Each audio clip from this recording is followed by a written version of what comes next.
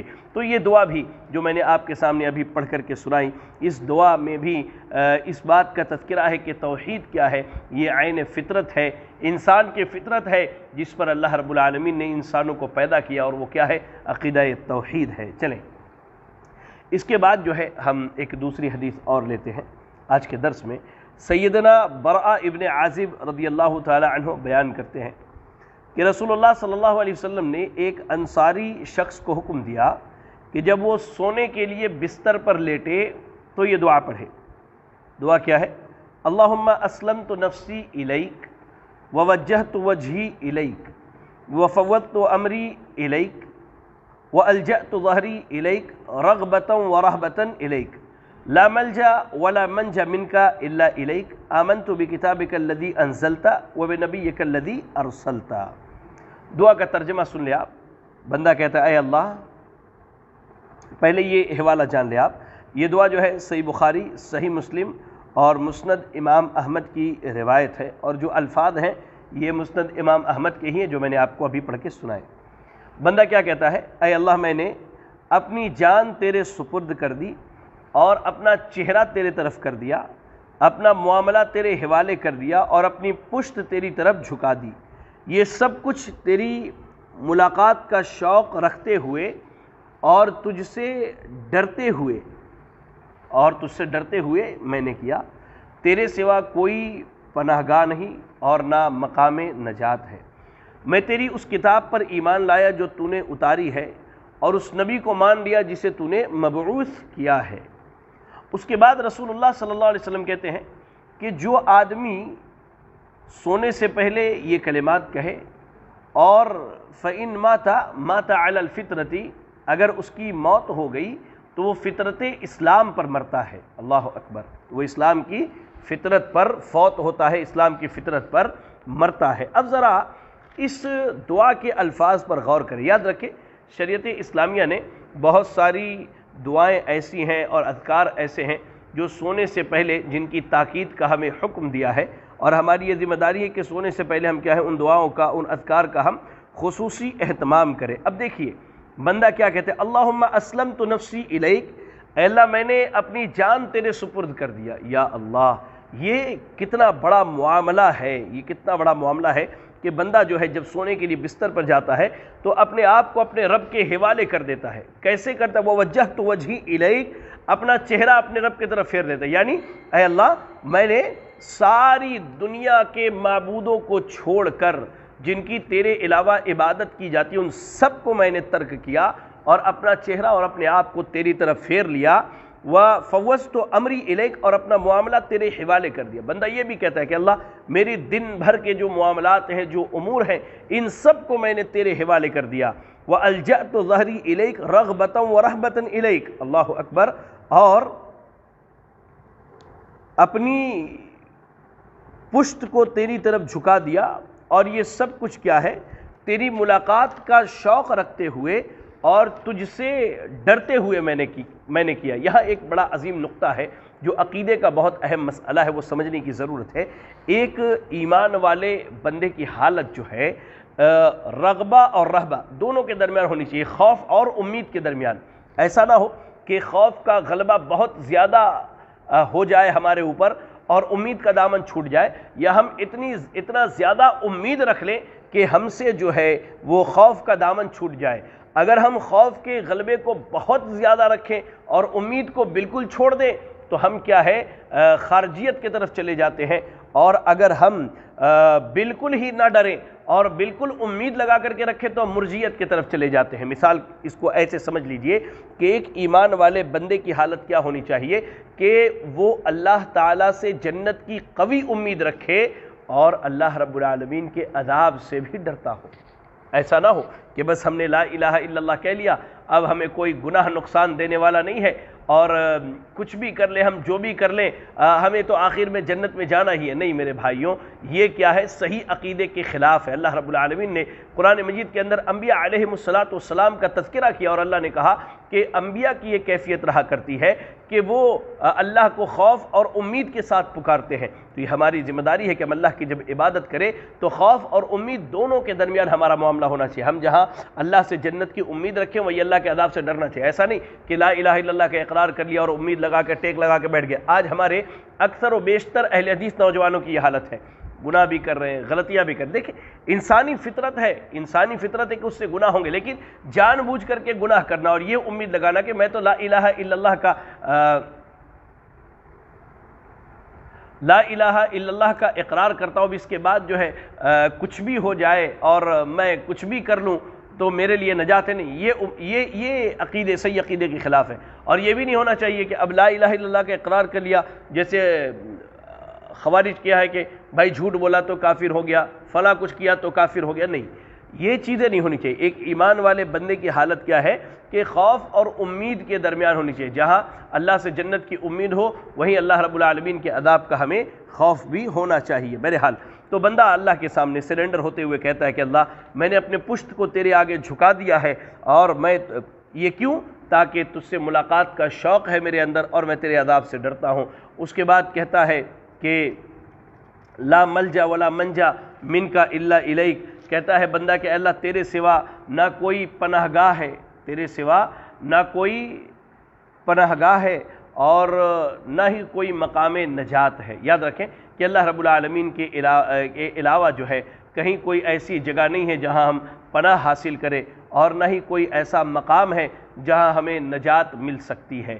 اس کے بعد بندہ کہتا ہے آمنت بکتابک الذی انزلت وبنبیک الذی ارسلت، اے اللہ تو نے جو کتاب نازل کی ہے میں اس پر ایمان لاتا ہوں، اور جو تو نے نبی بھیجا ہے اللہ جس نبی نے ہمیں توحید کی دعوت دی، ایک اللہ کا تصور پیش کیا اور دنیا کے اندر جن کی بھی عبادتیں کی جاتی ہیں ان کے بطلان کو پیش کیا، تو اللہ میں ان سب پر ایمان لاتا ہوں۔ جب بندہ یہ کہہ کر کے سوئے اور اسی رات اس کی موت ہو جائے تو وہ فطرت اسلام پر مرتا ہے، جو فطرت اللہ تعالیٰ نے عین اس کے اندر رکھی ہے۔ اور ایک آخری بات آج کے درس میں جو آپ کو بتلانا چاہتا ہوں، سیدنا انس ابن مالک رضی اللہ تعالیٰ عنہ بیان کرتے ہیں کہ رسول اللہ صلی اللہ علیہ وسلم دشمن پر طلوع فجر کے وقت حملہ کرتے تھے اور آذان کی آواز پر کان لگا کے رکھتے، اگر آذان کی آواز سن لیتے تو رک جاتے ورنہ حملہ کر دیتے۔ ایک موقع پر ایسا ہوا کہ نبی کریم صلی اللہ علیہ وسلم نے ایک آدمی کو اللہ اکبر کہتے ہوئے سنا، تو آپ نے فرمایا علی الفطرت، یہ شخص فطرت اسلام پر ہے۔ اس کے بعد جو ہے آپ صلی اللہ علیہ وسلم نے اسے سنا کہ وہ اشہد ان لا الہ الا اللہ اشہد ان لا الہ الا اللہ کہہ رہا ہے، تو نبی صلی اللہ علیہ وسلم نے صحابہ اکرام، نبی اکرم صلی اللہ علیہ وسلم اس سے مخاطب ہوتے ہوئے کہتے ہیں خرجت من النار، تو آگ سے بچ گیا۔ تو یہ الفاظ سن کر صحابہ اکرام نے اس کی طرف دیکھا تو وہ بکری کا ایک چرواہا تھا۔ یہ حدیث دوسری جگہوں پر بڑی لمبی آئی ہے، یہ حدیث جو میں نے ابھی فی الحال آپ کو سنائی یہ صحیح مسلم کی روایت ہے، صحیح مسلم کی روایت ہے کہ اللہ کے نبی صلی اللہ علیہ وسلم سفر میں تھے تو آپ نے ایک بندے کو اللہ اکبر کی صدا لگاتے ہوئے سنا، جو جنگلوں سے آواز آ رہی، تو آپ نے کہا کہ علی الفطرہ، یہ فطرت اسلام پر، یعنی آپ کے کہنے کا مقصد یہ ہے کہ یہ جو اللہ اکبر کی صدا لگا رہا ہے، اللہ رب العالمین کی بڑائی بیان کر رہا ہے، اس کا در حقیقت مطلب یہ ہے کہ ابھی اس کے پاس دعوت نہیں پہنچی ہے، لیکن اس کے باوجود اس کے اندر کی جو فطرت ہے، جو فطرت اسلام، جو اللہ نے فطرت توحید جو اس کے اندر رکھی ہے، اس فطرت توحید کی بنا پر وہ اللہ کی بڑائی کا اعلان کر رہا ہے۔ اللہ نے اس کے اندر توحید کی جو فطرت رکھی ہے جس پر اللہ نے اسے پیدا کیا ہے، تو اس کی فطرت اس بات کا تقاضا کرتی ہے کہ وہ اللہ کی بڑائی بیان کرے۔ تو اللہ کے نبی صلی اللہ علیہ وسلم نے کہا علی الفطرتی، جب اس نے اللہ اکبر کی صدا لگائی تو یہ فطرت اسلام پر ہے۔ پھر جب اس نے اشہد ان لا الہ الا اللہ اشہد ان لا الہ الا اللہ کہا تو نبی اکرم صلی اللہ علیہ وسلم نے اسے خوشخبری سنائی کہ تم کیا ہے، اس کلمے کی گواہی کے ذریعہ آگ سے بچ گئے۔ اللہ اکبر۔ لہذا یاد رکھیں یہ جو تین حدیثیں آپ کے پاس سنائی گئیں، ان تینوں حدیثوں کو بھی یاد رکھیں، اور اس سے پہلے جو حدیثیں سنائی گئی تھیں اس کے لیے آپ پچھلا ایپیسوڈ ضرور ہمارے اس پیج پر دیکھیں۔ انشاءاللہ باتیں ہوتی رہیں گی توحید کے متعلق، اور توحید کی دعوت ہم اپنوں تک، غیروں تک پہنچاتے رہیں گے انشاءاللہ، ٹھیک ہے۔ اللہ رب العالمین ہم سب کو عقیدہ توحید کو سیکھنے، سمجھنے اور اس کی دعوت کو پوری کائنات کے اندر عام کرنے کی توفیق عطا فرمائے۔ الہ العالمین جو بھائی ہمارے یہاں درس میں شریک ہوئے، اللہ تو ان کا شریک ہونا قبول فرما لے، اللہ تو ان کا شریک ہونا قبول فرما لے۔ الہ العالمین تو ہم سب کو جب تک دنیا میں زندہ رکھ، دین اسلام پر زندہ رکھ، اور ہمارا خاتمہ ہو تو ایمان و اسلام کی حالت میں ہو۔ آمین وآخر دعوانا ان الحمد للہ رب العالمین۔ جزاکم اللہ خیرا۔ السلام علیکم ورحمۃ اللہ وبرکاتہ۔